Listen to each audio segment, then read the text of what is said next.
Bom, boa noite, pessoal. Obrigada pela presença de vocês. Quem está aqui de novo, obrigada novamente. Eu vou dar início, então, ao segundo dia, né, da nossa semana de palestras do Setembro Amarelo, reforçando que as palestras estão sendo transmitidas online pelo Zoom e depois ficarão gravadas no YouTube da Sociedade de Medicina e Cirurgia para quem quiser, tiver interesse assistir novamente ou repassar para alguém. Hoje nós devemos ter dois palestrantes, um está com uma certa dificuldade inicialmente. Nós vamos começar com o professor Dr. Celso Garcia Júnior.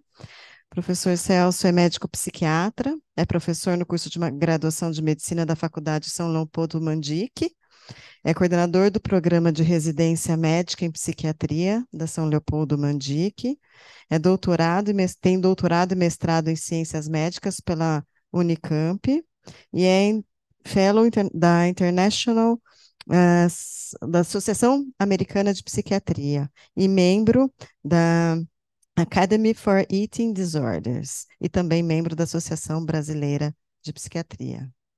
Doutor Celso, muito obrigada pela presença, é um prazer tê-lo aqui. Muito obrigado. Obrigado, Karine, é uma satisfação estar aqui com vocês. Eu acho que essa oportunidade da gente falar sobre prevenção de suicídio, a oportunidade de falar sobre avaliação de risco de suicídio, tudo isso que é mobilizado, né, nessa semana de prevenção, no mês de prevenção do suicídio, e nessa semana, né, aqui na SMCC, tudo isso é muito importante para vocês, que são futuros profissionais de saúde, para a população, né? E acho que é uma oportunidade legal. É uma oportunidade da gente discutir aspectos que são mais técnicos, que é o que a minha intenção é discutir um pouco sobre isso, mas também é uma oportunidade de tentar sensibilizar vocês para vocês serem capazes de replicar esse conhecimento na população geral. Tem que ser uma tarefa, isso tem que ser um objetivo, uma meta para vocês, independente de vocês fazerem psiquiatria. Eu não estou falando só para os alunos que vão fazer psiquiatria, eu estou falando para psicólogos, terapeutas ocupacionais que devem estar nos assistindo lá em casa, para os estudantes de medicina, para todos que vão ter contato com o paciente, porque aí vocês vão ter uma grande oportunidade, enfermeiros, né, e todos os outros profissionais de saúde, mas serão diversas as oportunidades que vocês terão na vida de vocês para vocês replicarem esse conhecimento, sensibilizarem a população e trabalharem também com algo que eu acho que é um dos elementos mais importantes em relação à prevenção do suicídio, que é a diminuição do estigma em relação à doença mental, a diminuição da psicofobia, porque acho que esse é um grande limitador para os pacientes com transtornos mentais estarem em tratamento e, portanto, podermos fazer prevenção do suicídio. Ok? Bom, eu queria que vocês tivessem liberdade para me interromper na medida que vocês desejarem. Eu não sei se tem como... A gente está tendo algum input do pessoal que está em casa, eles podem fazer pergunta. Bom, quero que vocês fiquem à vontade e a ideia é poder discutir alguns tópicos com vocês, né? Antes de começar com esses dados que são dramáticos, né, em relação aos números, né, de suicídios no mundo e no Brasil, eu queria que vocês imaginassem um caso de um paciente que encontra-se, um paciente que está em tratamento para transtorno bipolar ou para um quadro depressivo. Imaginem esse quadro. É um rapaz que está em tratamento, fazendo uso de medicação, não está respondendo bem ao uso, à prescrição, aos remédios que ele vem fazendo uso, está se queixando bastante de efeito colateral. Esse paciente, além de se queixar dos efeitos colaterais, se sente extremamente ansioso, se sente inquieto. Ele tem uma queixa de se sentir desconfortável o tempo todo, né? Uma inquietação motora constante.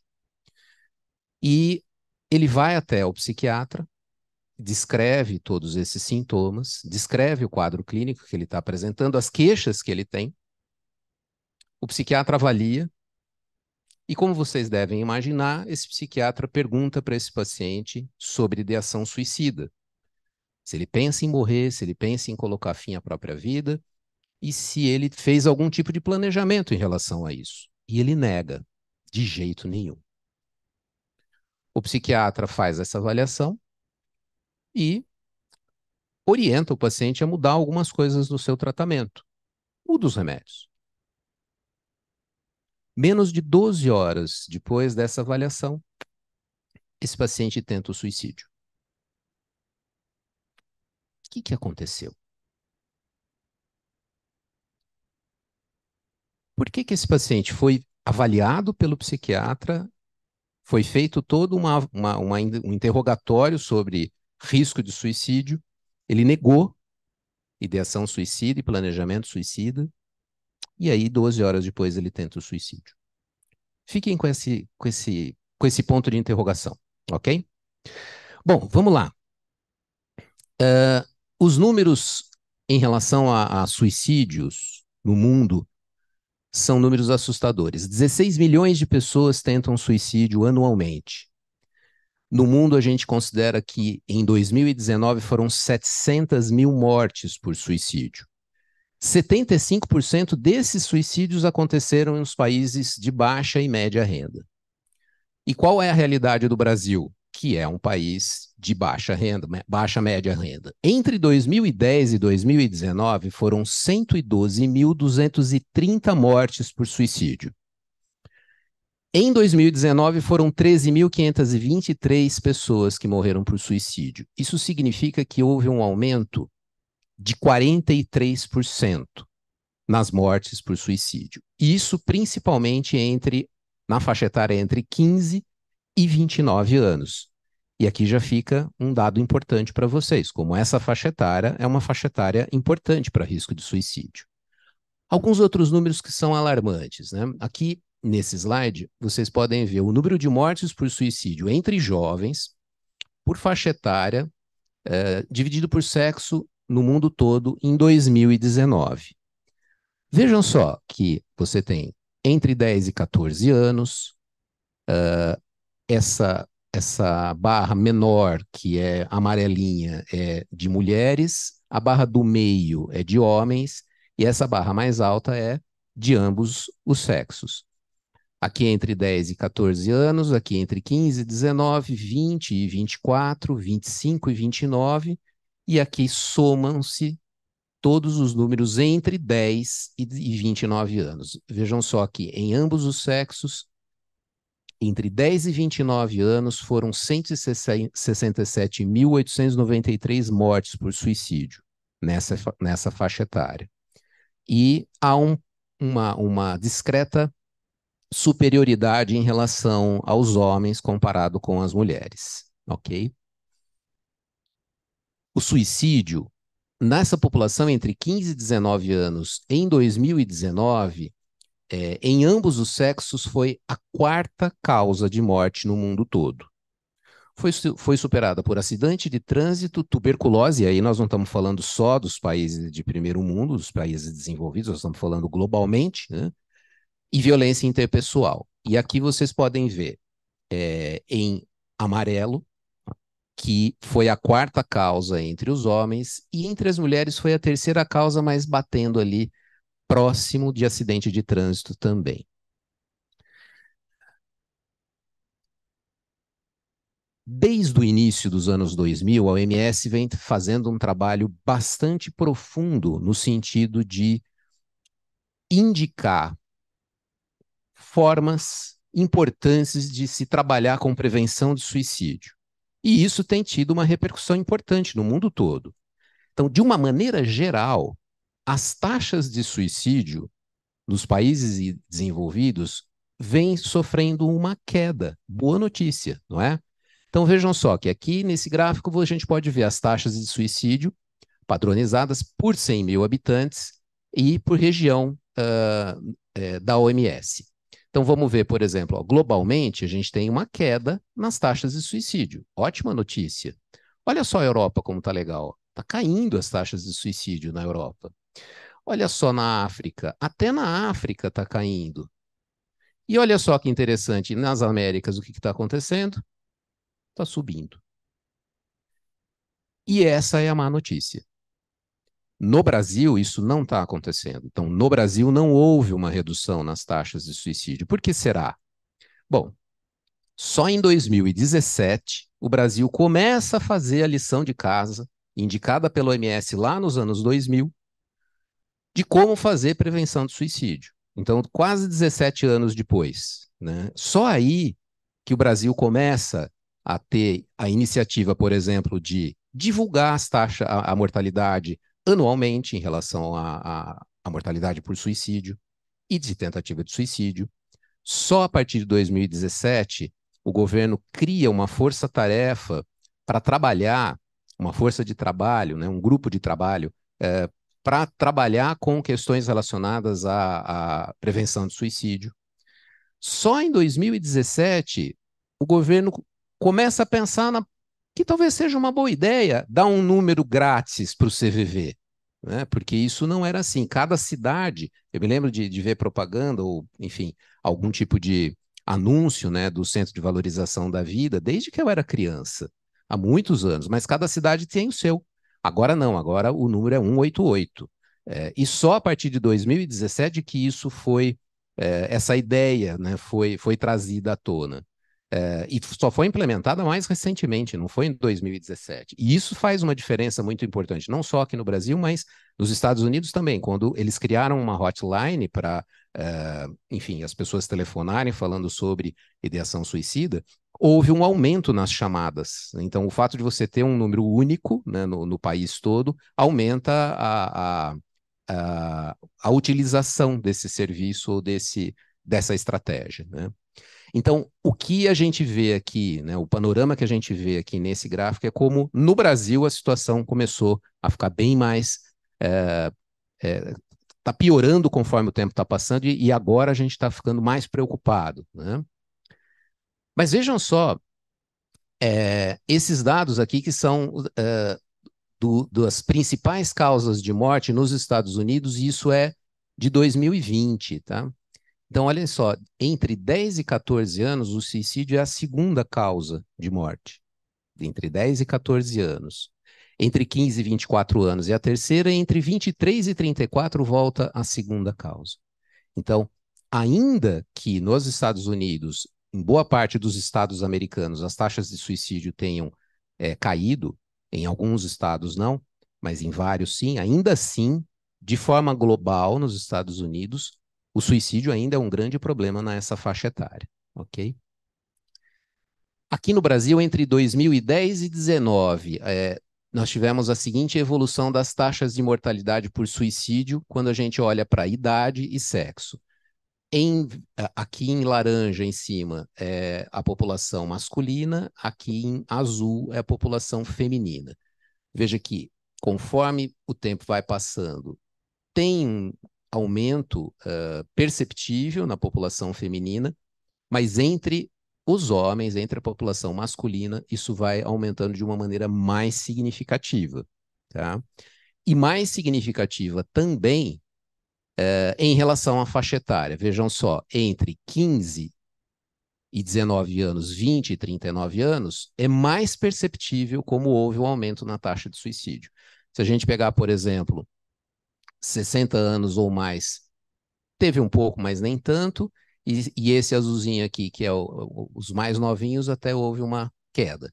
Mas vejam só como é importante o aumento na taxa de suicídio na população entre 15 e 39 anos.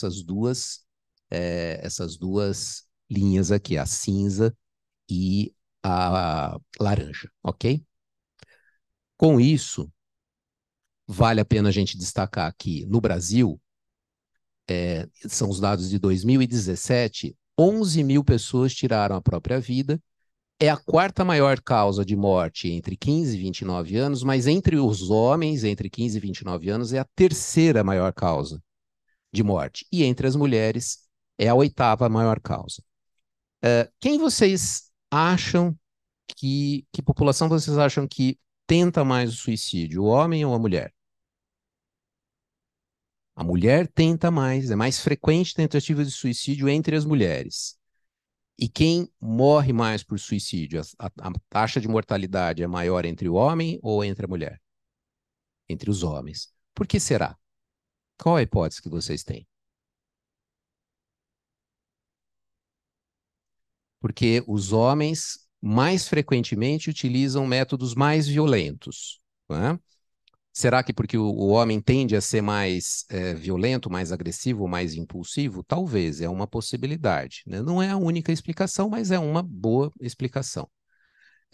Então, quando você analisa o método para a tentativa de suicídio, entre os homens são tentativas mais violentas, geralmente. Ok? Muito bem. Esse é um dado muito importante também. Quando vocês estiverem atendendo o paciente com um quadro de depressão, vocês vão perguntar para o paciente, ou ele vai falar espontaneamente sobre ideias de morte. Ele vai dizer que ele está triste, angustiado, desanimado, sem motivação, e que às vezes ele vai dizer, inclusive, isso constrangido para você, às vezes até dá vontade de não viver. Ideia de que ideia de morte ou ideia de que seria melhor não estar vivo não é raro, principalmente entre os pacientes com quadros depressivos, né? A gente tem que, mais ou menos, a cada 100 habitantes, 5,3 podem ter pensamentos de morte. Mas um plano suicida, aí a gente passa para 2% e só 0,4% de fato tentam o suicídio. E eu não estou dizendo que todas as tentativas de suicídio são tentativas de suicídio com gravidade ou com um risco de letalidade alta, ok? Isso é importante, talvez, para deixar em vocês, alunos de medicina, de psicologia, os profissionais de saúde que estarão atendendo os pacientes daqui a um futuro breve, deixar vocês alertas de que vocês, em primeiro lugar, não devem ficar assustados quando um paciente fala sobre ideias de morte. Mais ainda, vocês devem buscar ativamente esse tipo de informação. Então, não existe o menor cabimento da gente pensar que perguntar sobre ideação suicida vai dar a ideia do paciente tentar se matar. Isso não acontece. Vocês devem ficar instigados, então, em buscar essa informação de uma maneira adequada, técnica, que nós vamos ver daqui a pouquinho, tá? Mas se o paciente verbalizar para vocês sobre ideias de morte, isso não deve assustar vocês. Vocês devem estar preparados para lidar com esse tipo de situação, ok? Será que faz sentido a gente pensar que existe uma etiologia, uma causa para suicídio? O que vocês acham? Dá para falar que o suicídio teria uma causa, uma etiologia? Por exemplo, uma das hipóteses diagnósticas para a gente explicar depressão é uma hipótese teórica, né? É que existem alterações de serotonina no cérebro. É uma hipótese ainda teórica, né? Embora com alguma consistência. Tem alguma hipótese para suicídio? O que vocês acham? Sim ou não?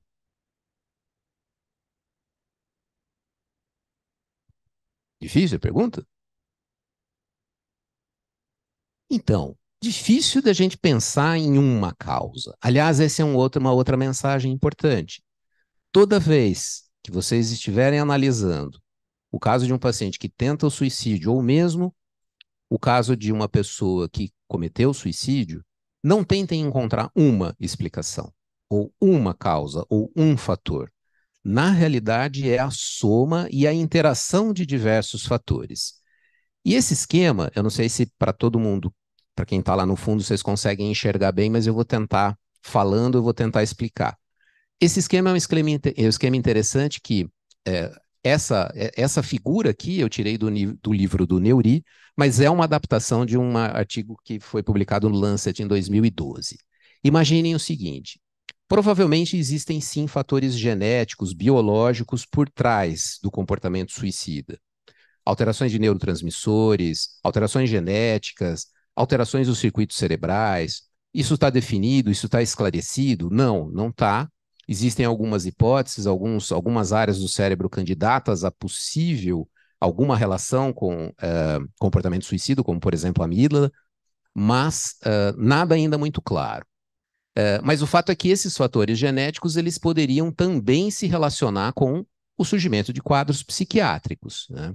A gente sabe também que fatores genéticos também se relacionam com o desenvolvimento da personalidade do indivíduo, e aí alguns fatores são importantes em relação à personalidade, no que diz respeito ao comportamento suicida: a agressividade, a impulsividade e o perfeccionismo.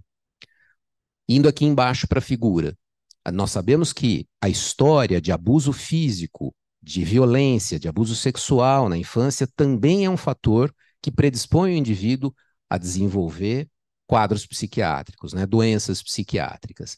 A gente sabe também que viver numa família disfuncional, que vive constantemente em conflito, também é viver um fator predisponente para o desenvolvimento de um quadro psiquiátrico.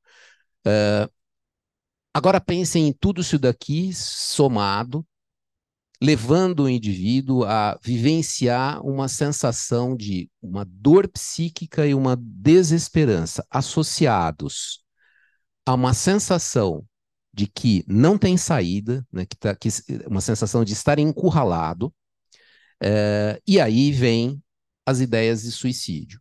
Somam-se a isso situações que podem ser desencadeantes de perdas ou conflitos interpessoais, psicológicos.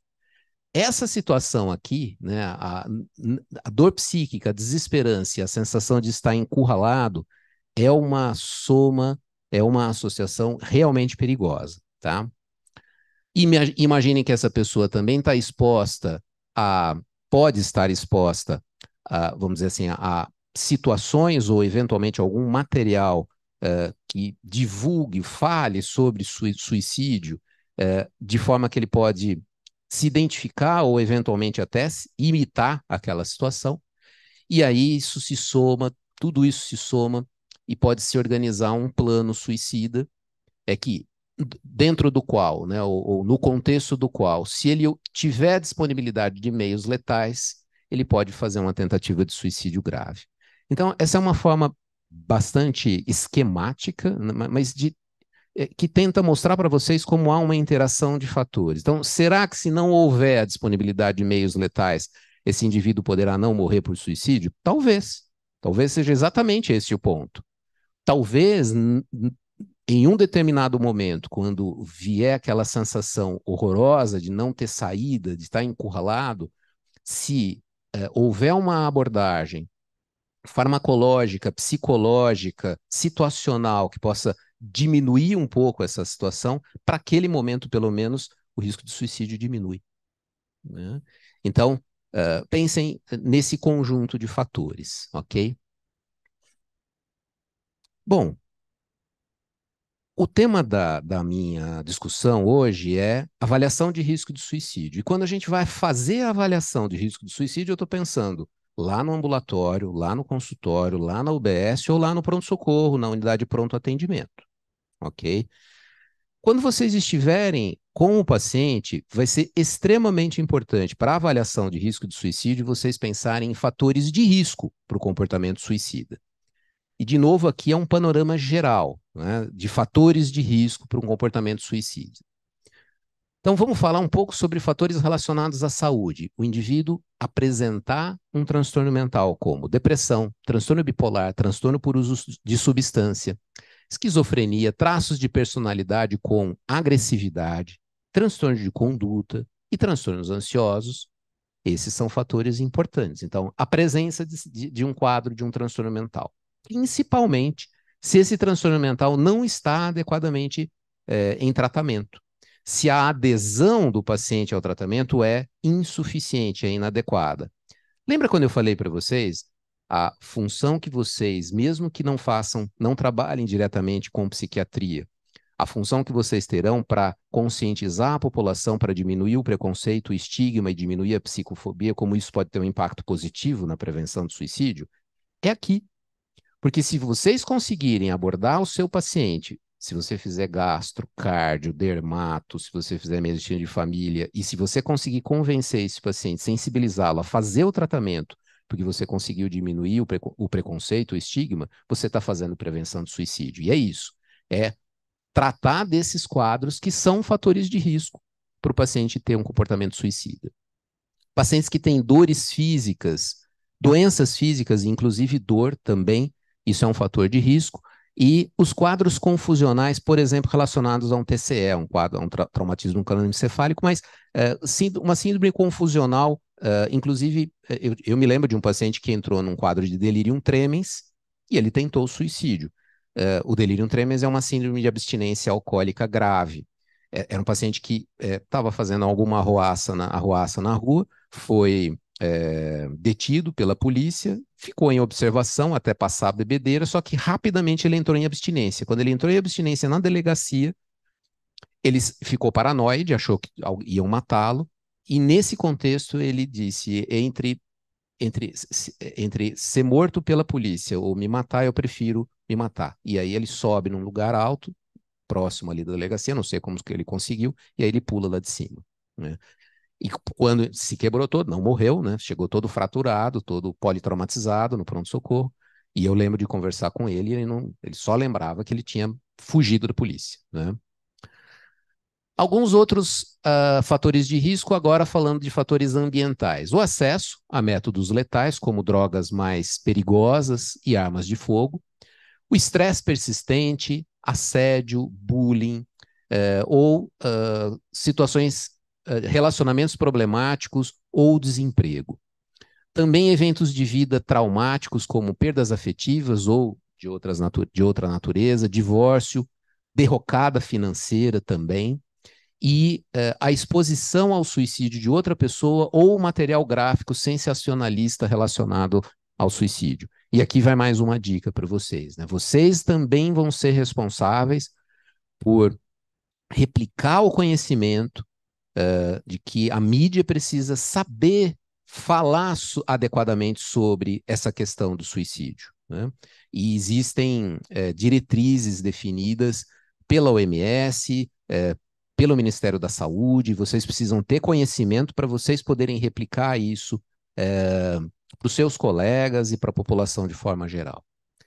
E antecedentes também como fator de risco para o comportamento suicida. A tentativa de suicídio prévia, o histórico familiar de suicídio e a história de abuso, negligência ou trauma na infância. Então, aqui vocês têm um panorama geral de fatores de risco relacionados ao suicídio. Fatores de risco que vocês precisam conhecer para vocês analisarem na história do paciente de vocês, que vocês estarão avaliando, para vocês analisarem e identificarem se ele tem esses fatores, o que vai pontuar, pelo menos em tese, o que vai apontar, melhor dizendo, pelo menos em tese, para um maior risco de suicídio. Falando agora de um outro jeito, mas de coisas parecidas. Agora a gente está falando de uma outra perspectiva. Fatores predisponentes e fatores precipitantes. Fatores predisponentes a gente já falou. Tentativa de suicídio, transtorno psiquiátrico, suicídio na família, abuso físico sexual. Mas outro ponto muito importante, a história de impulsividade e agressividade, isolamento social, doenças incapacitantes e incuráveis. Lembra que eu falei para vocês aquela sensação de estar acuado, sem saída, né?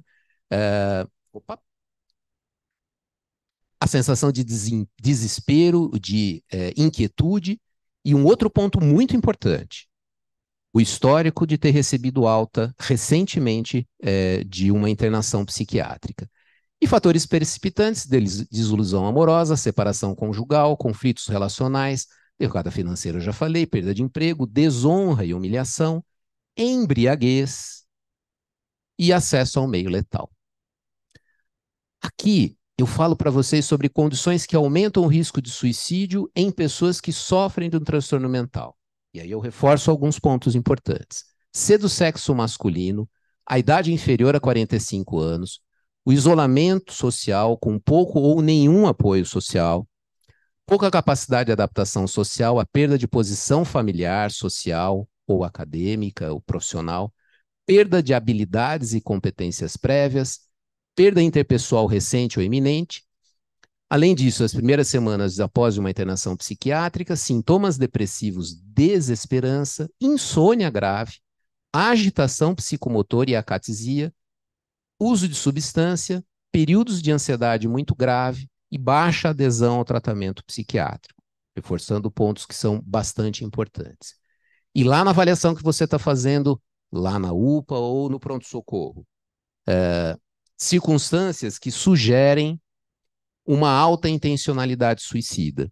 Se o paciente deixou uma comunicação prévia de que iria se matar, por exemplo, uma mensagem, uma carta de adeus, se ele tomou alguma providência pensando que ele iria morrer, alguma providência para depois, né, da morte dele, se ele teve um planejamento detalhado dessa tentativa de suicídio, se ele tomou precaução para não ser descoberto, se não tinha como alguém socorrer essa pessoa na tentativa de suicídio, se ele não procurou ajuda logo depois da tentativa de suicídio, isso obviamente é mais relevante quando você recebe o paciente no pronto-socorro, né? Então ele não procurou, alguém achou ele caído e aí levou para o pronto-socorro.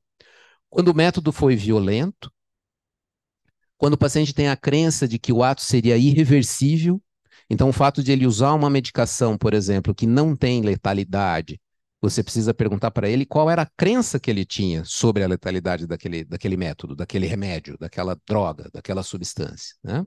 Porque de repente ele achava que o método ia ser letal, né? A afirmação clara de que vai morrer, que quer morrer, e o desapontamento por ter sobrevivido. Todos esses fatores falam, sugerem que a intencionalidade era alta. Bem, com tudo isso que eu falei para vocês, eu quero destacar que existem estados afetivos que se associam a um maior risco de suicídio. Essa figura também é retirada do livro do Neuri, depois vocês vão ter a referência aqui no final da aula. São elas os Ds, né? Dor psíquica, desespero, desesperança, desamparo, depressão, dependência química, delírio, sintoma psicótico, e delirium, quadro confusional agudo, ok? Quando a gente está conversando com o paciente, investigando com ele ideias de morte, a gente começa primeiro perguntando para ele sobre ideias de morte, se passa na cabeça dele que seria melhor ele estar morto. Depois a gente vai escalonando, né, e pergunta sobre ideias de suicídio, se passa pela cabeça dele colocar fim à própria vida. Depois a gente pergunta sobre planos de como ele poderia morrer, como ele poderia pôr fim à própria vida. Se ele está pesquisando por métodos que poderiam ser letais e se ele tomou alguma providência após a morte. Então é como se a gente fosse numa sequência. Então, você não começa conversando com o paciente para investigar a intencionalidade suicida perguntando assim, o senhor tem pesquisado métodos que o senhor poderia usar para colocar fim à própria vida? Não, você não começa por aí. Você começa perguntando, às vezes passa pela sua cabeça de que viver não valeria a pena? Começa desse jeito e aí você vai escalonando. E aí a sequência é mais ou menos essa. Então, primeiro nós vamos perguntar sobre ideias de morte. Que perguntas que nós vamos fazer? Já pensou que seria melhor morrer? Como são esses pensamentos? O senhor já pensou em tirar a própria vida? Quando esses pensamentos começaram? Conforme o paciente vai afirmando que sim, aí a gente começa a investigar ideação suicida. Esses pensamentos suicidas, eles são persistentes ou eles aparecem e desaparecem rapidamente? Quando o senhor tem esses pensamentos, o senhor fica assustado? Quando o paciente diz assim, nossa, doutor, quando vem esse pensamento, eu quero tirar ele da minha cabeça, eu não suporto pensar nisso, me dá uma agonia. Isso é um aspecto interessante, é um fator, vamos dizer assim, de uma certa proteção. O senhor consegue afastar esses pensamentos? Ah, eu consigo, porque aí eu saio de casa, eu vou andar um pouco, ou então eu vou tomar um banho, né, lavo a cabeça, né, jogo uma água gelada no rosto, né, e consigo parar de pensar nisso. Outra pergunta, o senhor encontra razões para continuar vivo? Às vezes o indivíduo tem pensamentos suicidas, mas ele diz, mas eu nunca tentaria o suicídio. Por exemplo, eu já vou falar para vocês uma coisa que eu já ouvi algumas vezes. Na minha religião, se eu cometer o suicídio, é, isso vai ser pior. Isso geralmente é dito pelos pacientes que acreditam em reencarnação. Então, que eles dizem, eu vou voltar na próxima encarnação e aí eu vou sofrer tudo de novo, eu vou ter que enfrentar isso de alguma maneira, em linhas gerais, né? Ou então, não, de jeito nenhum, doutor, imagina, ia ser uma vergonha, né? Como que eu vou deixar meus filhos passarem por isso, né? E aí depois você começa a investigar plano suicida. E aí você pergunta para o paciente: o senhor já pensou em como poderia colocar fim à própria vida? O senhor se informou sobre algum método suicida? Algum método que poderia para colocar fim à própria vida? O senhor tem acesso a arma de fogo, medicamentos, venenos? Já tomou alguma providência para depois da morte? Por exemplo, ir visitar um parente que faz muito tempo que não encontra? Ou então deixar alguma carta de despedida ou deixar anotadas senhas de banco, coisas desse tipo, né? Essas são possíveis providências. Algumas frases de alerta são importantes quando você avalia risco de suicídio, né? Ninguém pode me ajudar, nada mais pode ser feito, eu não aguento mais, eu sou um peso para os outros. Essas são frases de alerta que vocês precisam ter, para as quais vocês precisam ficar muito atentos. Vocês também precisam ficar atentos com relação a alguns mitos, né, em relação ao suicídio. Eu não vou passar aqui para vocês, eu não vou ler mito por mito, né? Mas tem alguns que são que vocês vão ouvir em pronto-socorro. Por exemplo, quem quer se mata mesmo. Quando vocês estiverem em pronto-socorro, vocês vão ouvir alguém falando isso. Espero que não. Eu ouvi muitas vezes, não só quando eu era aluno, quando eu era residente, né? E, na verdade, não é nada disso, né? A maioria das pessoas que pensam em se matar tem sentimentos ambivalentes, né? Às vezes eles querem, outras vezes eles não querem. E daqui a pouco eu vou falar uma coisa para vocês, né? De alguns pacientes, inclusive, que tentam suicídio, não pensavam em se matar. Vou falar daqui a pouquinho para vocês, ok? Bom, e aí, com tudo isso que eu falei, vocês têm que fazer uma graduação de risco de suicídio, porque esse era o objetivo, né? Então, aqui também é uma maneira bastante esquemática para vocês terem poderem estratificar o risco de suicídio. Então, se o paciente nunca tentou suicídio, essas ideias de suicídio são passageiras e perturbadoras, não há um planejamento em como se matar. Se o paciente tem um transtorno mental, ele é bem controlado, ele é bem aderido ao tratamento e ele tem rede de apoio social adequado. Então, esse risco de suicídio é baixo. Não é que ele não exista, mas ele é baixo. Se houve uma tentativa de suicídio prévia, se o paciente tem depressão ou transtorno bipolar, se essas ideias são persistentes e vistas como uma solução, uma saída, se o paciente não tem um plano, não é impulsivo, não usa droga e tem apoio social, você considera um risco moderado. E aí, qual vai ser a conduta? Vai depender. Pode ser que você peça uma internação domiciliar, pode ser que você indique já uma internação. Isso você vai ter que discutir com a família, você vai ter que discutir com o paciente. Agora, se o paciente tem uma tentativa de suicídio prévia, se ele tem depressão grave, se ele tem delírio e alucinação, ou seja, se ele tem sintoma psicótico, se ele faz uso de álcool ou outras drogas, se você observa uma sensação de desespero, de um tormento psíquico intolerável, e ele não vê outra saída, se ele já tem um plano em como se matar e tem os meios de como fazê-lo, e até já tomou providências para o ato suicida, então o risco é grave e muito provavelmente esse paciente vai precisar ficar internado. Pode não ficar? Eventualmente sim, mas você já tem que partir dessa possibilidade concreta, né, de uma internação, ok? Agora, a gente tem desafios, e eu vou passar bem rapidinho esse tópico para vocês. A gente tem desafios na avaliação do paciente com risco de suicídio? Em primeiro lugar, o paciente precisa estar plenamente acordado, vigil, ou seja, sem rebaixamento de nível de consciência. Por que eu quero discutir? Porque eu imaginava que eu ia ter bastante aluno aqui, e vocês vão estar logo, logo no pronto-socorro, fazendo uma avaliação do paciente, e alguém vai falar, precisa mandar logo esse paciente embora logo. Ele já acordou, pode mandar ele embora.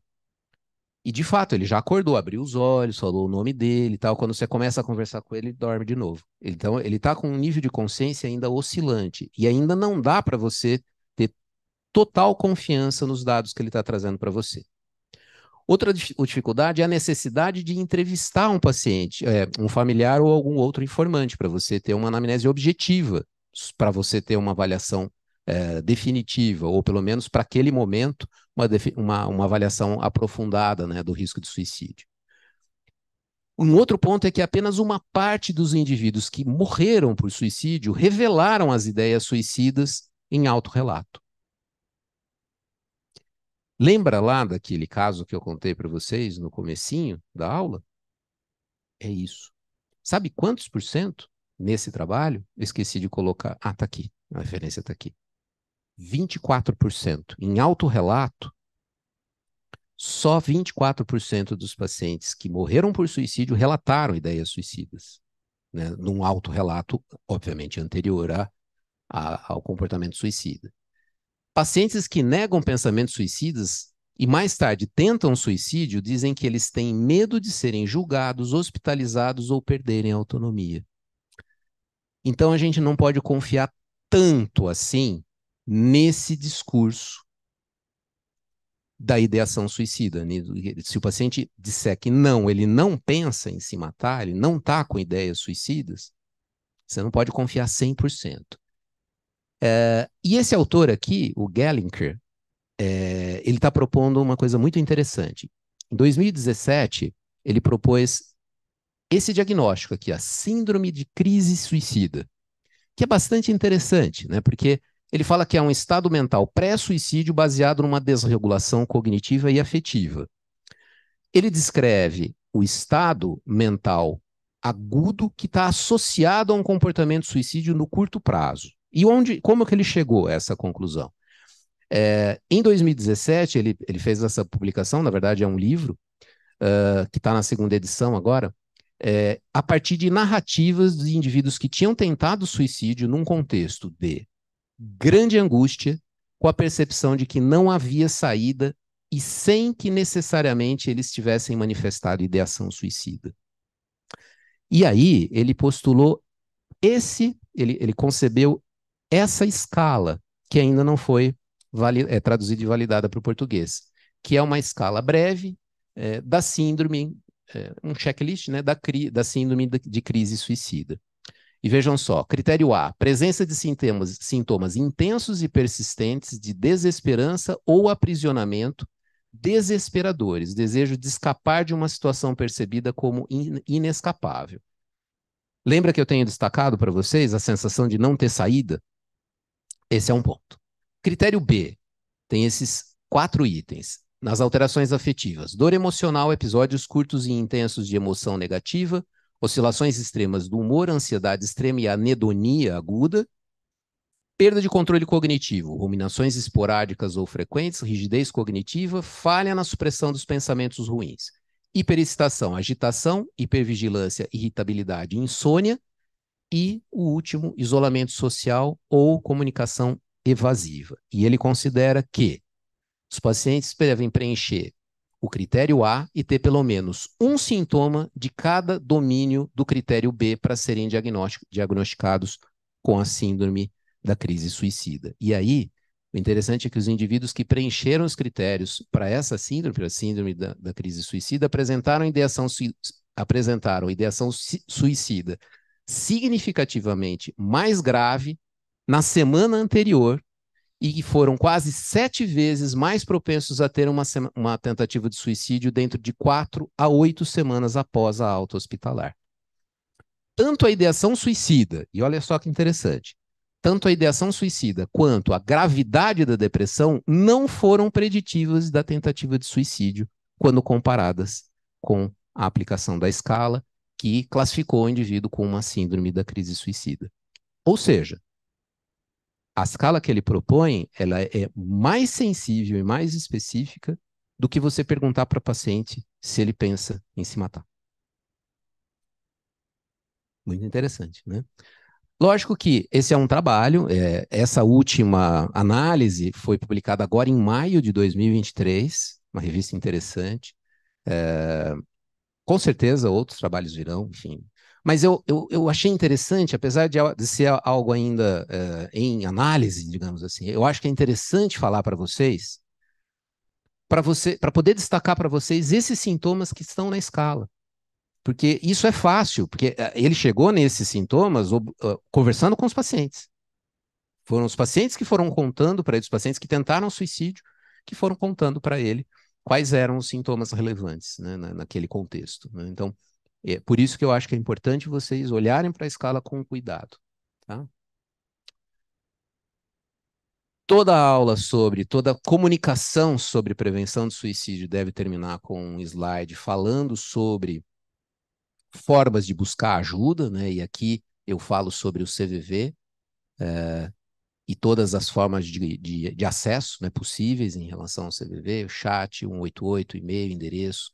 É sempre importante vocês divulgarem isso para os pacientes e para a população, tá?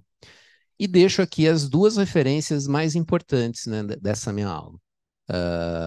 O livro, a segunda edição do livro, e as duas fresquinhas, as duas de 2023.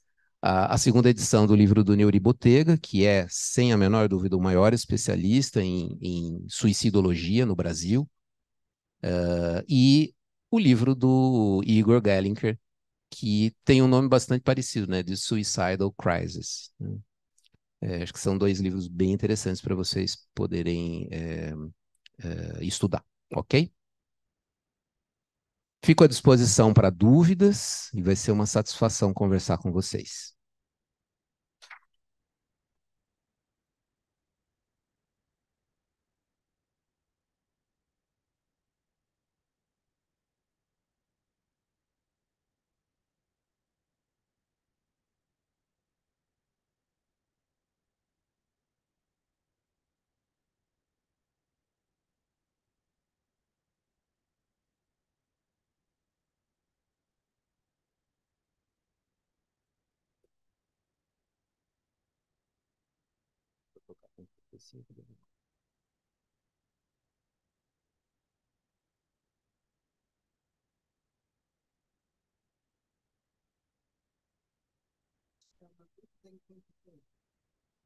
Pode perguntar alguma coisa.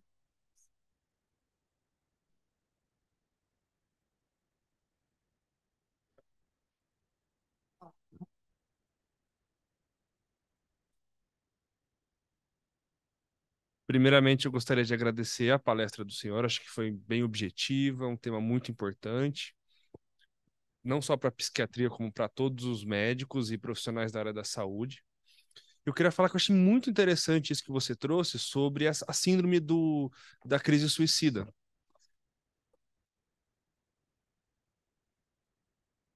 Porque, inclusive, ah, eu ia perguntar sobre o manejo desse perfil de paciente que muitas vezes tem transtornos de personalidade, eles têm histórico de dezenas de tentativas de suicídio, muitas vezes relacionados à impulsividade. Aquele caso por exemplo, uma paciente borderline que brigou com o namorado e impulsivamente vai lá e tenta uma tentativa.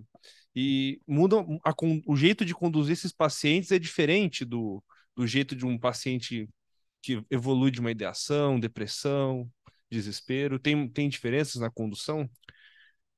Eu acho que é muito importante pensar que o tratamento precisa ser customizado, precisa ser adaptado, precisa ser individualizado. Então, não existe um tratamento padrão. Acho que existe uma preocupação e um interesse que tem que ser padrão, né, de todo profissional de saúde com relação às pessoas que verbalizam, pensam e verbalizam, ou eventualmente não verbalizam, mas possivelmente pensaram em suicídio. Mas eu acho que não dá para a gente falar que deva existir um tratamento padrão. Tudo tem que ser individualizado. É claro que você primeiro tem que pensar no tratamento da doença psiquiátrica, do transtorno mental de base. Mas nem sempre, por exemplo, num pronto-socorro, você vai conseguir tratar da depressão, estabilizar um paciente bipolar, controlar a impulsividade de um paciente que sofre de transtorno borderline.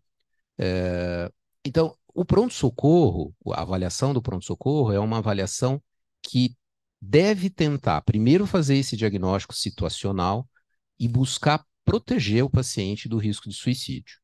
Como? Primeira coisa importante é pensar na família, pensar na rede de apoio social, sócio-familiar. Depois, nos equipamentos de saúde que estão disponíveis e que devem estar disponíveis. E articular com os equipamentos de saúde essa assistência. Será que esse paciente vai precisar de uma internação para ajustar a medicação, porque é um paciente com transtorno bipolar que precisa de uma medicação específica? Ou será que ele parou de tomar o lítio, né? E aí você precisa voltar com o lítio, com o estabilizador do humor? Será que é um paciente com transtorno borderline que você vai controlar a impulsividade nesse momento? E você precisa da retaguarda de uma psicoterapia adequada, da adesão? Pode ser. Então, você vai ter que pensar caso a caso, né? Muito obrigado. Nada.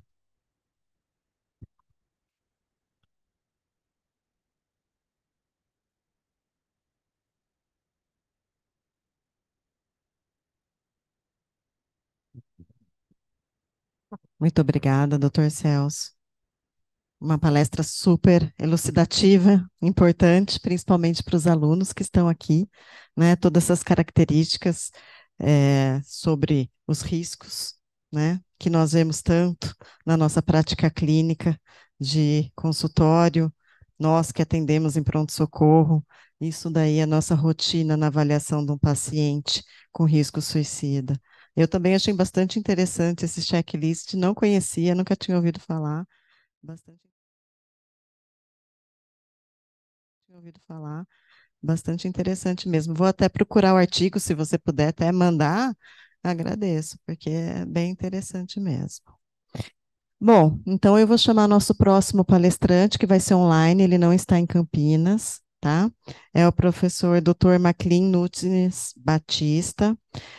Professor Maclean, ele é psicólogo, ele tem mestrado em psicologia pela PUC de Campinas e doutorado pelo Departamento de Psiquiatria e Psicologia da Universidade Federal de São Paulo e pós-doutorado pela Universidade de Algarve, de Portugal. Atualmente, ele é docente do programa de pós-graduação Stricto Sensu em Psicologia da PUC de Campinas, e ele é presidente do Instituto Brasileiro de Avaliação Psicológica, o IBAP, e atualmente membro do Grupo de Trabalho de Família da União Latino-Americana de Entidades de Psicologia, o LAPSE, e membro da Rede Mundial Suicidólogos, desculpa. Tem experiência na área de psicologia, com ênfase em avaliação psicológica, tratamento e prevenção psicológica. Dr. Maclean, muito obrigada pela disponibilidade e presença aqui no nosso evento. Ok, eu que agradeço. Espero que vocês estejam me ouvindo bem e que os meus slides estejam aí passando na tela. Bom, eu vou então falar um pouquinho após o Dr. Celso, né, que fez uma palestra bastante elucidativa a respeito de programas de prevenção ao suicídio. E essa fala ela vai se basear em uma publicação também que nós fizemos aqui, uma publicação nacional, em uma revista do Extrato A, fazendo essa revisão integrativa da literatura a respeito de programas internacionais e quais eram as principais características desses programas, né? Então, inicialmente, eu vou estar falando um pouquinho, né, sobre esse tipo de... Essa é a publicação, né, Programas de Prevenção ao Suicídio, que aconteceu na revista Psicologia, Teoria e Prática, que é uma revista do Mackenzie, e é uma publicação também recente, de 2022, né? Ao se falar de programas, né, de intervenção, nós precisamos lembrar de algumas características que eu vou retomar, inclusive, algumas das citações aí, dos trechos que o Dr. Celso nos passou logo no início, né? Então, com certeza, o suicídio, ele é considerado aí um fenômeno, né, que envolve riscos, né, ou fatores de riscos biológicos, psicológicos e sociais. E é interessante nós citarmos que muitos desses fatores de risco, eles podem ter acontecido em momentos iniciais da vida da pessoa e outros podem estar acontecendo exatamente agora. É o que nós chamamos de fatores distais e fatores proximais. Ou seja, os fatores distais foram acontecimentos, traumas, situações lá no começo da vida ou na adolescência, se nós estamos falando, por exemplo, de um paciente, né, adulto, e alguns desses fatores são muito importantes e são já muito citados na literatura. Então, por exemplo, um adolescente que sofreu abuso sexual, violência sexual na infância, né, aumenta aí o odds ratio, que a gente chama, né, a chance de ter tanto transtorno mental quanto risco de suicídio em pelo menos 2 a 3 vezes, né?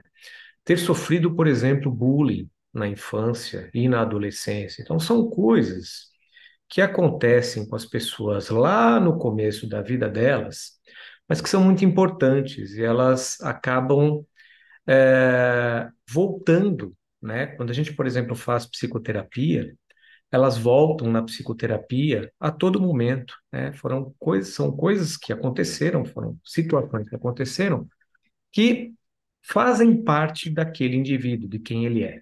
E os fatores proximais, que aí sim são aqueles fatores que estão acontecendo exatamente agora, né? Então, inclusive, é muito comum nós ouvirmos profissionais de saúde dando entrevistas que são bastante preocupantes no sentido de, por exemplo, às vezes dizer, olha, aquela pessoa se matou porque ela pegou o marido dela ou a esposa atraindo ou traindo, né? Ou seja, são formas ou falas altamente simplistas para explicar um fenômeno que é super complexo, né? Então, estas variáveis, né, esses fatores, eles devem ser importantes na avaliação clínica, inclusive, de cada um dos pacientes, né? O Brasil, ele, em termos de números brutos, né, porque nós temos uma população, obviamente não é igual à China, Índia, né, Rússia, Estados Unidos, mas é um país populoso, então nós temos aí, nós somos o 8º país, né, que tem maior número de mortes por suicídio, números brutos. Em termos de prevalência, de incidência, né, nós estamos aí aproximadamente com 6 mortes, em média, 6 mortes a cada 100 mil habitantes. Não é uma incidência altíssima, mas obviamente é preocupante, né? E, como foi dito, apesar, né, dos esforços da Organização Mundial de Saúde, as taxas no Brasil não estão diminuindo, na América Latina como um todo, né? E quando nós pensamos em intervenções, né, o fato de nós termos multifatorialidade, né, no fenômeno suicídio, nós também precisamos pensar de uma forma bastante ecológica, né, ou ampla, quando se pensa em programas de prevenção. Porque muitas vezes nós pensamos programa de prevenção como algo altamente focal, né, em termos dos profissionais de saúde, fazendo um levantamento de fatores de risco ou fatores de proteção, e fazendo algum tipo de intervenção que seja medicamentosa, que seja psicológica ou psicossocial, mas nós não podemos esquecer, né, que o ser humano, e principalmente em países de terceiro mundo ou países em desenvolvimento, né, ele é uma soma de outros fatores, né? Emily Durkheim, por exemplo, já falava a respeito da importância das questões psicossociais, mas principalmente sociais, no desenvolvimento da ideação ou do suicídio como um todo. No entanto, existem, por exemplo, fatores outros, como, por exemplo, os fatores econômicos, o próprio sistema de saúde e outros mais que eu vou estar falando um pouquinho nos próximos slides, né? E como todos nós já temos esse conhecimento, as pesquisas mostram ou são, as pesquisas elas são numerosas em mostrar esses dados, né? A prevenção geralmente é o melhor caminho por alguns motivos no caso do suicídio. Ela é sempre o melhor caminho em qualquer situação, né? Em situações de doenças físicas ou situações de transtornos mentais ou fenômenos complexos, como é o comportamento suicida. Quando a gente fala em comportamento suicida, a gente está falando desde a ideação passiva, passando para a ideação ativa, as tentativas de suicídio e o suicídio como um todo. Então, por que que a prevenção ela é importante, né?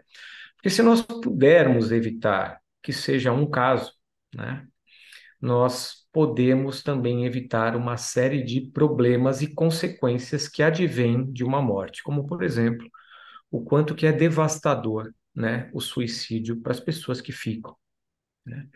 É o tipo de situação que a maioria das pessoas nunca esquece. Pode ter acontecido há anos e anos atrás, principalmente se você mantinha uma relação afetiva com a vítima, você não esquece, né? Acaba com as famílias, em segundo lugar, né? Quer dizer, as famílias, elas geralmente, quem passa por uma situação como essa, a gente observa que as próprias pessoas que ficam, né?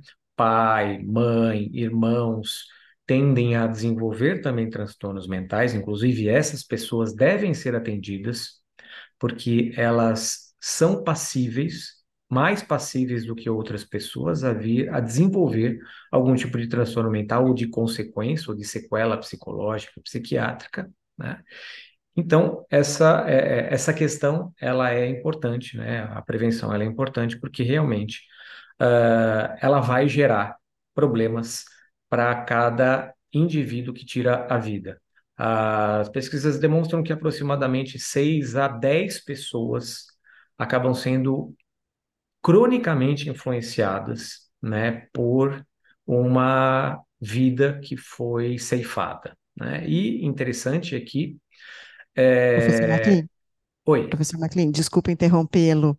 Nós ok. estamos com um probleminha aqui, nós não estamos conseguindo ver os slides. Eu não sei se o senhor está passando aí, vem.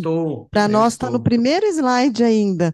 Nós estamos ouvindo o senhor perfeitamente, vendo perfeitamente, mas os slides não estão passando. Deixa eu tentar fazer alguma coisa a respeito aqui. Deixa eu ver.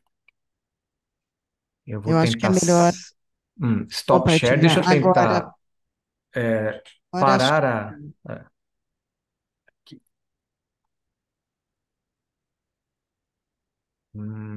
aqui. tinha aparecido na Tinha última vez. aparecido? Tinha. Então, deixa eu de novo.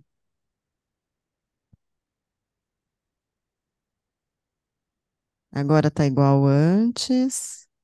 Deixa eu ver. Não está mudando.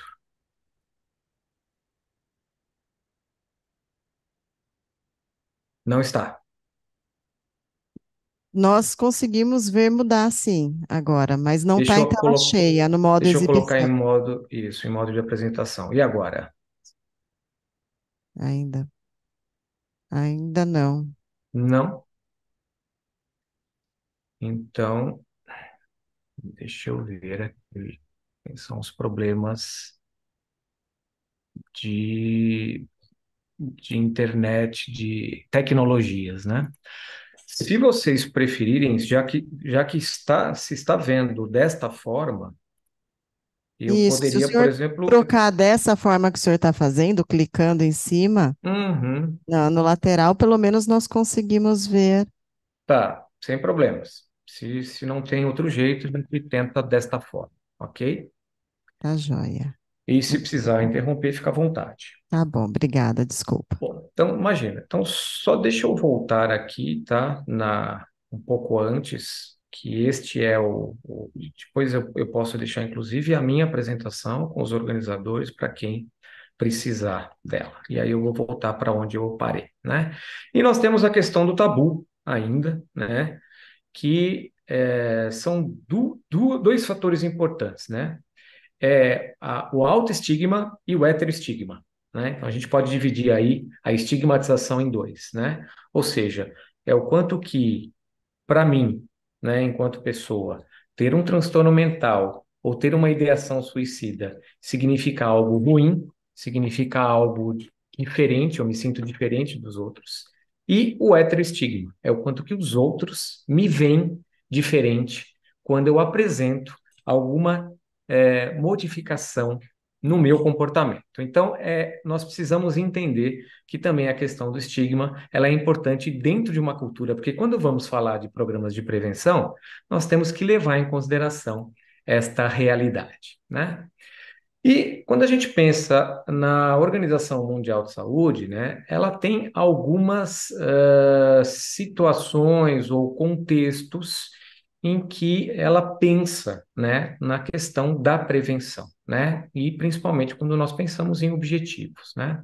Então, em primeiro lugar, né, o monitoramento e a ampliação de pesquisas científicas, e nós vamos ver mais para frente que esse é um dos grandes problemas no Brasil, é justamente resultados de programas baseados em evidências, porque muitas vezes nós temos essas evidências fora do Brasil, em pesquisas internacionais, mas nós não conseguimos generalizar para cá, por falta justamente de incentivo, né, a pesquisas, né, e ao próprio financiamento para desenvolvimento de programas. Então, isso é muito importante, né? A identificação de grupos vulneráveis, isso também é muito importante, levando em consideração os fatores de risco, né? A implementação e a avaliação e o gerenciamento, né, do comportamento suicida, que aí envolve a questão dos programas de prevenção, né? Promoção de fatores ambientais protetivos. E o que seriam esses fatores ambientais protetivos? Vou dar um exemplo super clássico: aumentar as taxas de emprego, né? Parece que não, mas tem uma associação bastante grande entre nível econômico das pessoas e situação econômica do país, né? E níveis de suicídio, né? Por exemplo, na época do governo Collor, em que ele cancelou, na verdade, assim, né? Ele bloqueou uma quantidade bastante grande de dinheiro de várias pessoas. Muitas destas pessoas, por exemplo, comerciários ou pessoas que tinham algum negócio e que eram responsáveis por empresas e que não podiam pagar seus funcionários, tiraram a própria vida por questões econômicas. Então, quando a gente fala em fatores ambientais protetivos, é muito mais geral. Um outro fator ambiental protetivo que é importantíssimo e que parece que a gente não leva em consideração muitas vezes quando se fala em suicídio, né? O incentivo ao esporte. Quando você incentiva o esporte, você inibe, por exemplo, uso de drogas, uso de violência, autocontrole e assim por diante. Então, quando a gente pensa em programa de prevenção, a gente tem que pensar de uma forma ecológica, de uma forma ampla, né? Ampliação das atitudes da sociedade em relação ao suicídio, que é justamente relacionado ao heteroestigma, né?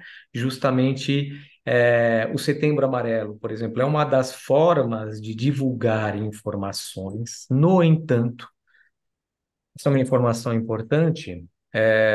Duas pesquisas já publicadas no Brasil que acompanharam, por exemplo, desde o início da implantação, e os dados também do DataSUS dizem isso, né? Desde da implantação do Setembro Amarelo, que foi em 2015, não houve a diminuição da quantidade de pessoas que tiraram a própria vida.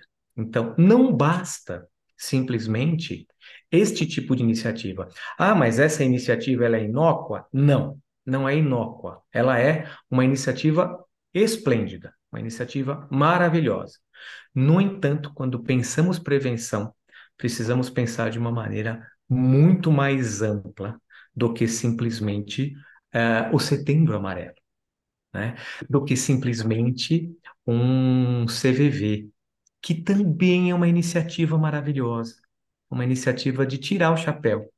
No entanto, não é só isso, né? Quer dizer, a gente precisa, quando pensa em prevenção, precisa pensar em uma série de iniciativas complementares que nós vamos estar falando um pouquinho mais para frente, né?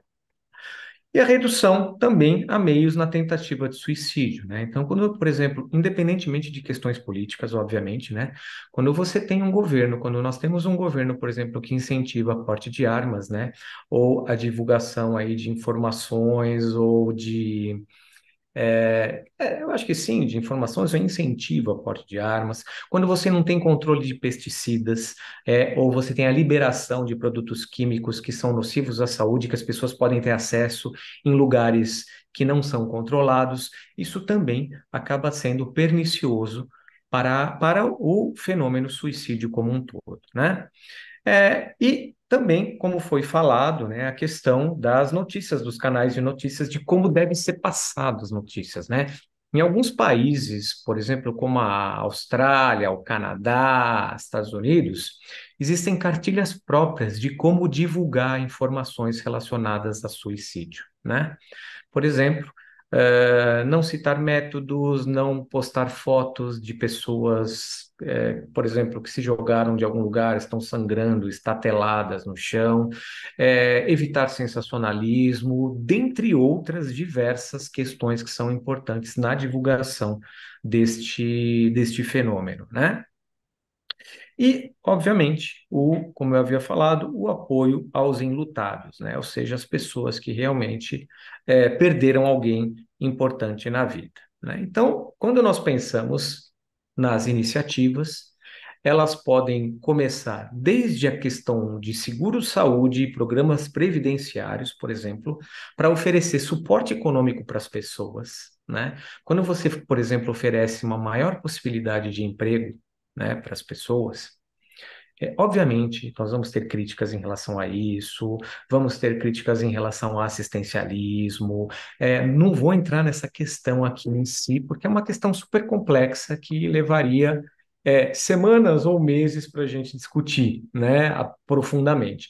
Mas quando você, por exemplo, oferece a possibilidade de um pai de família que está desempregado e que quer trabalhar, a ele ter um emprego, para ele poder sustentar a família dele, né, você muitas vezes está oferecendo uma possibilidade desta pessoa ter dignidade, né, poder sustentar as pessoas, né, que dependem dele. Isso pode gerar conforto, isso gera suporte social, isso gera inserção social, isso gera, de alguma forma, sensação de pertencimento social, ou seja, você tem uma série de benefícios, né, quando você oferece possibilidades, inclusive possibilidades de busca de sistema de saúde, né? Então, quando você tem uma rede de saúde que abarca vários níveis e que oferece suporte para as pessoas, isto também, do ponto de vista, inclusive, de saúde mental,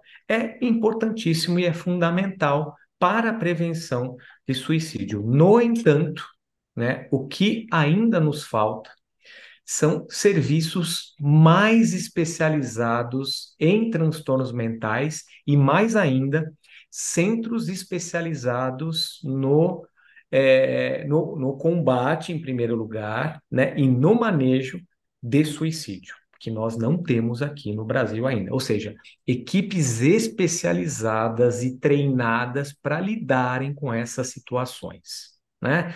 Compostas por diversos profissionais de saúde, né? Não só o psiquiatra, mas também o psicólogo, também o terapeuta ocupacional, também assistente social, também o enfermeiro especializado na temática e outros profissionais de saúde, né?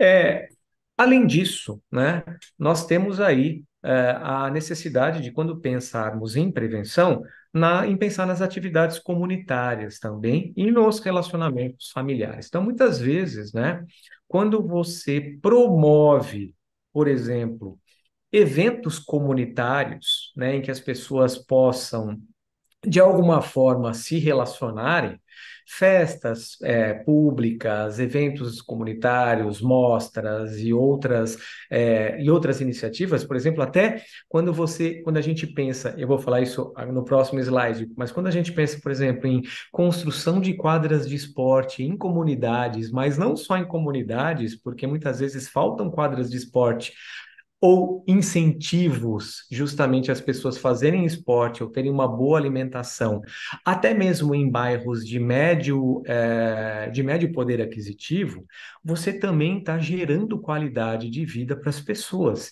e acaba indiretamente combatendo o suicídio em si, né? Ou o comportamento suicida de forma geral, né?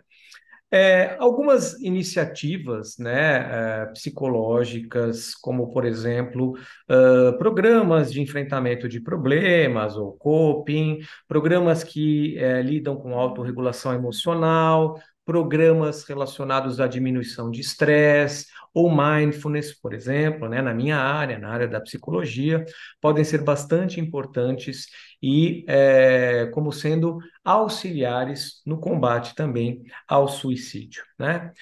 Iniciativas, como eu falei, esportivas, educacionais e também alimentares, né? E iniciativas relacionadas, então, à diversão. Bom, agora eu vou entrar um pouquinho mais a fundo em relação aos programas de prevenção. Então, como é que foi feito esse levantamento da publicação que que eu citei lá no começo, né? Foi feito um levantamento em março de 2021, né? Em algumas bases de dados, como a PsycInfo, a PubMed e a Science Direct, né? Que são bases de dados bastante amplas, né?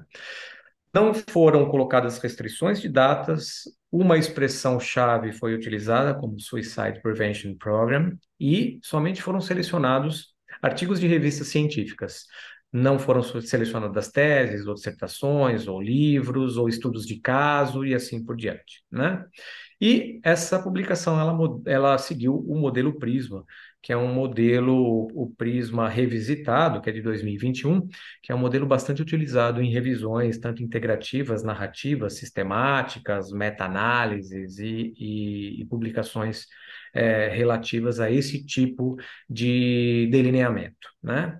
Inicialmente, nós encontramos 89 publicações selecionadas, né? E depois, com o funil, né, nós fomos eliminando aquelas que eram duplicadas, que não estavam relacionadas aos objetivos primários, e encontramos aí 26 publicações finais que foram, então, lidas na íntegra e foram utilizadas para os principais resultados. Aqui pode parecer um pouco pequeno até, mas é só para nós termos uma ideia de como foram apresentados os resultados, né? Então, um dos resultados apresentado nessa tabela 1, eu só estou apresentando um pedaço da tabela para a gente saber, né? Nós tínhamos, então, o nome dos autores, o ano da publicação, o nome do programa. Então, por exemplo, nesse primeiro caso, o programa chamava Safe Talk, né?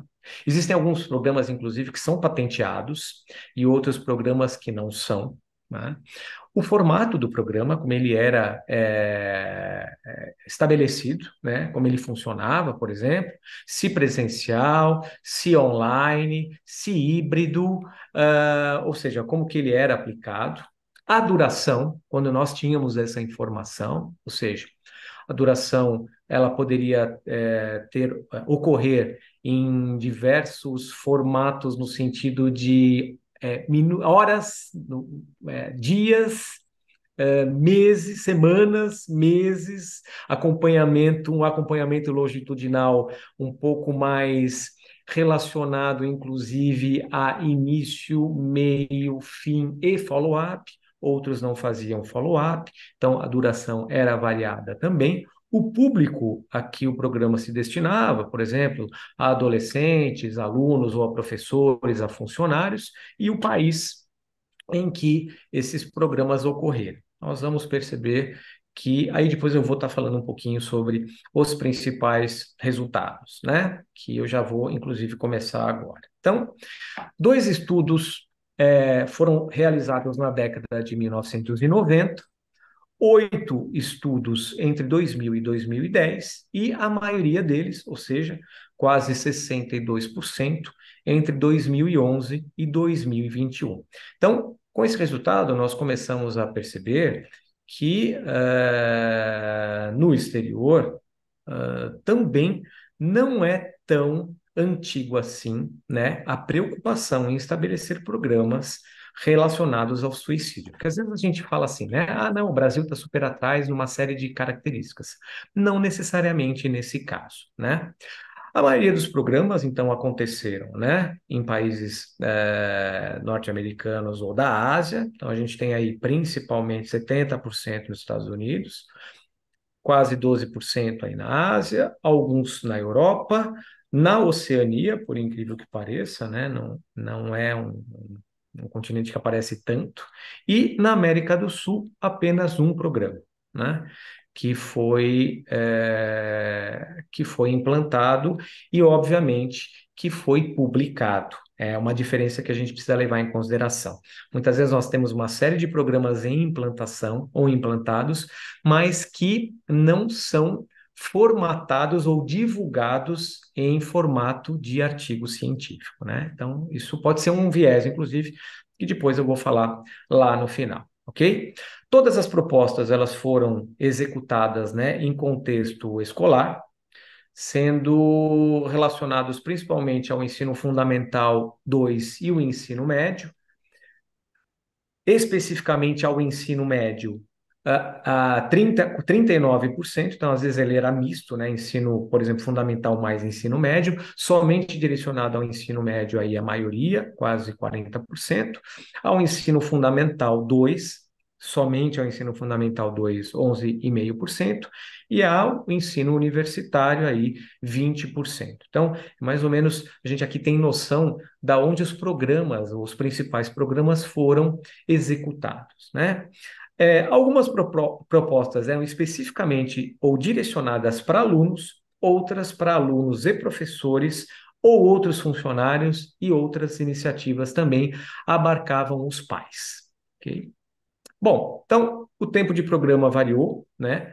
De horas, semanas até meses, né? Os formatos, na maioria, foram presenciais, seguido pelo formato híbrido, presencial e online, e depois, em menor prevalência, né, o formato somente online.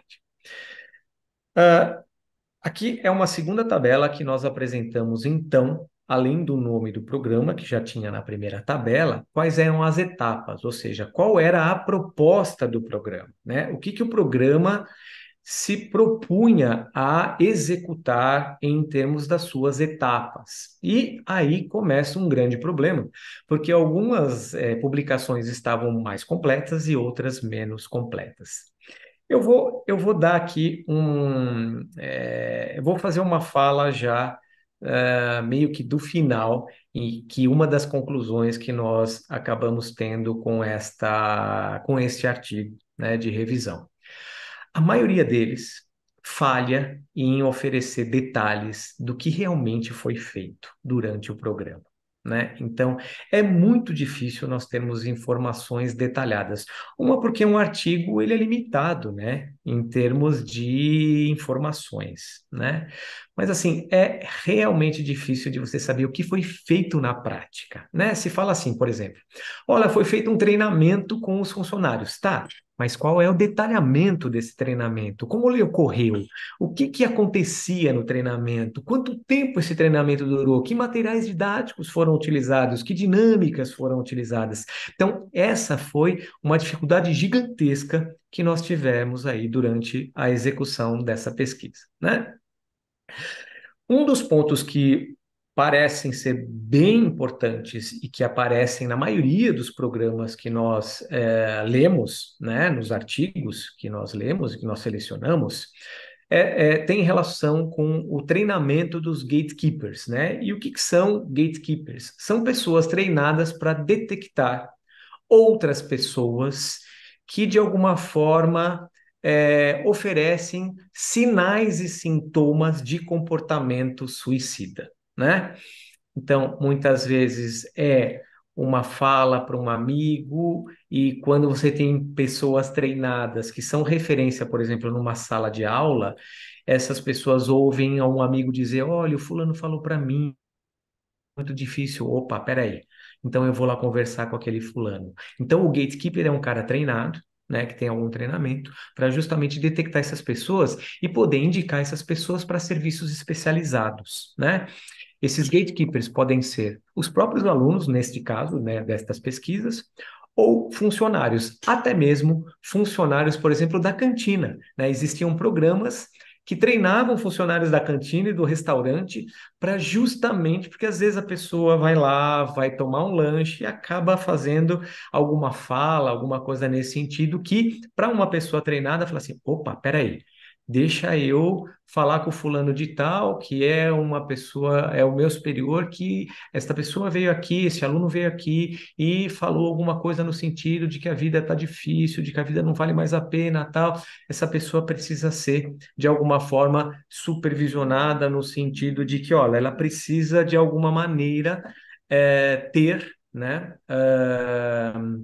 esta informação divulgada para quem realmente necessita, né, passar aí para ou fazer um acompanhamento, ok? E palestras educativas. Bom, então, uma questão importante é que alguns programas também adotavam questionários e testes iniciais e outros faziam começo, meio, fim e follow-up, ok? Os programas variaram, então, do follow-up desde 3 semanas até 4 meses. Foram utilizados conteúdos midiáticos, vídeos, slides, filmes em alguns programas, palestras como treinamento, informação educativa para profissionais e para alunos, né? E vários construtos abordados, que são aqueles fatores de risco já comentados na primeira palestra e outros mais, né? Então, desesperança, identidade, coping, autoeficácia, relações familiares, suporte social, as redes de apoio, né? Somente em dois artigos ficou um pouco mais claro, né? A questão de alguma teoria por detrás dos programas de intervenção, como, por exemplo, a psicologia cognitivo-comportamental.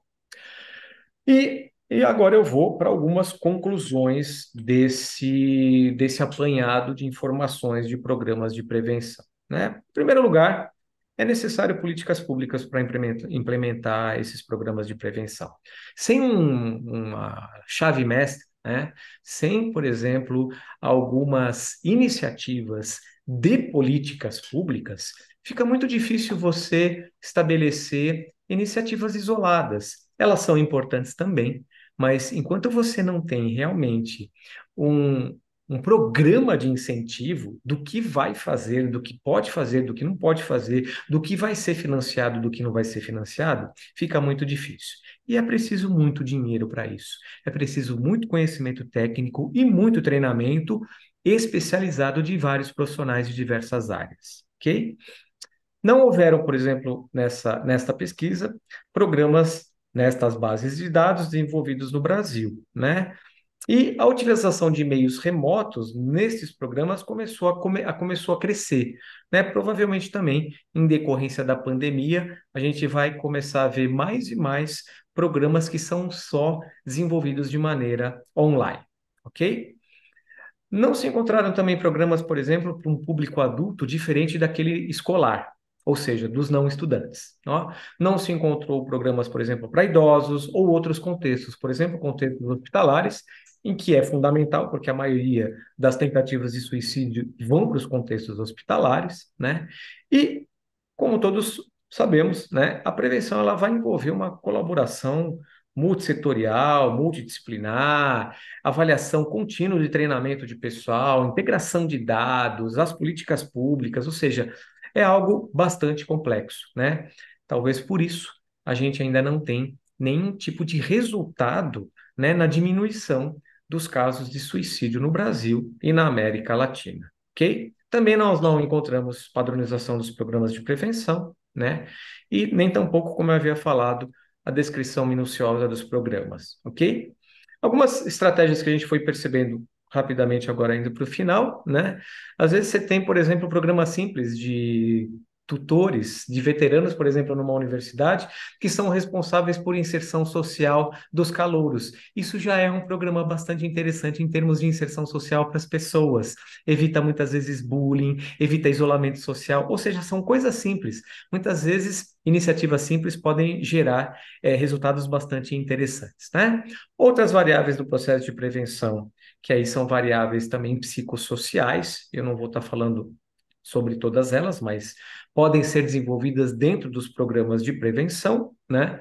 Aqui continuando a listagem, né? Como, por exemplo, controle de impulso, capacidade para solicitar ajuda. Muitas vezes as pessoas não sabem como solicitar ajuda ou não sabem onde procurar, né? Questão de empatia, né? O quanto que treino de empatia pode ser bastante importante em ambientes sociais, por exemplo, né? Razões para viver e outros mais, né?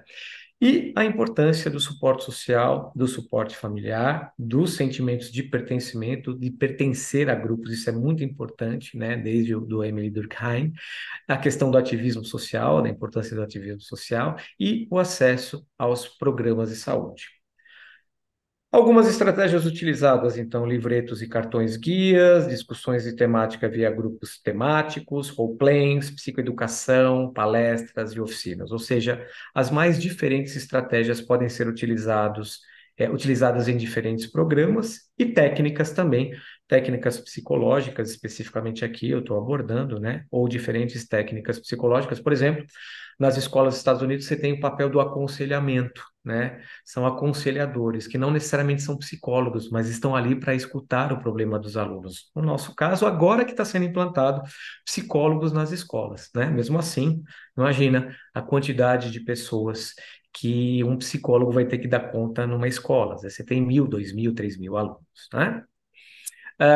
Limites. Então, agora realmente para finalizar, apenas uma combinação de palavras-chave para a gente levantar os programas, apenas artigos, né? Deixamos de lado a literatura cinzenta, somente 3 bases de dados e somente bases internacionais. Então, temos aí um grande desafio, né? Ter políticas públicas mais concisas, desenvolver os nossos programas, mas não só desenvolver programas que foram gerados fora do país, mas adaptar para os contextos diversos nossos programas, né? E para os contextos diversos, avaliar esses programas baseados em evidências, ou seja, em resultados, e aplicar esses programas de uma forma mais ampla, né? Espero que a fala tenha sido, de alguma forma, importante do ponto de vista de informação e para a gente pensar o fenômeno de uma forma mais ampla. Muito obrigado.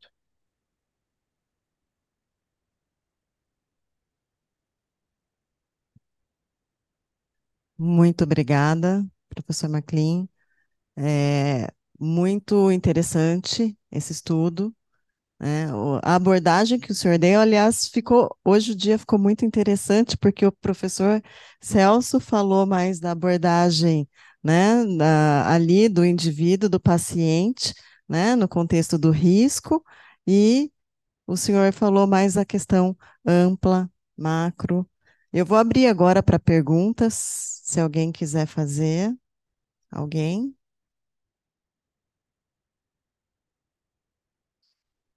Eu vou começar, então. Na verdade, eu tenho uma pergunta, porque, assim, eu fiz o meu mestrado em suicídio, né?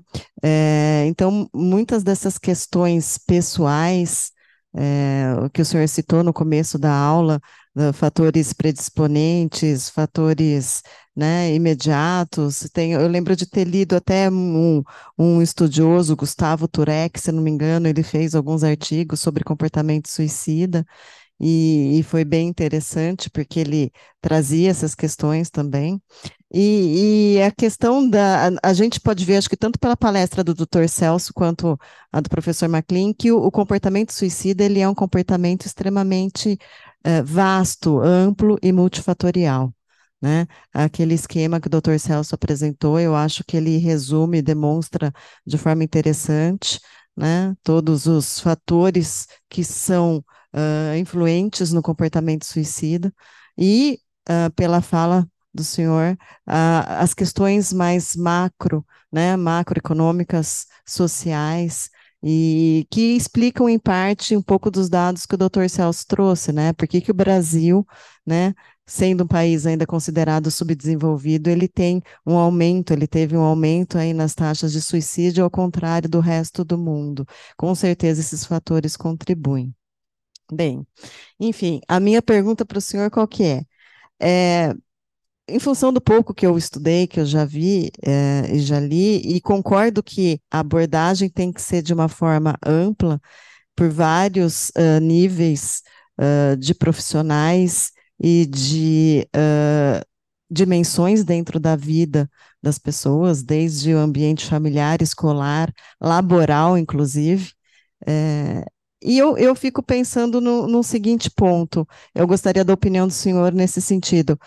Diante até desse estudo sobre os métodos que foram validados, né, mais importantes aí na avaliação do risco, qual que é a sua opinião sobre uma implementação de avaliação contínua, seja em ambiente escolar, seja em ambiente laboral, da saúde mental e na prevenção do risco suicida?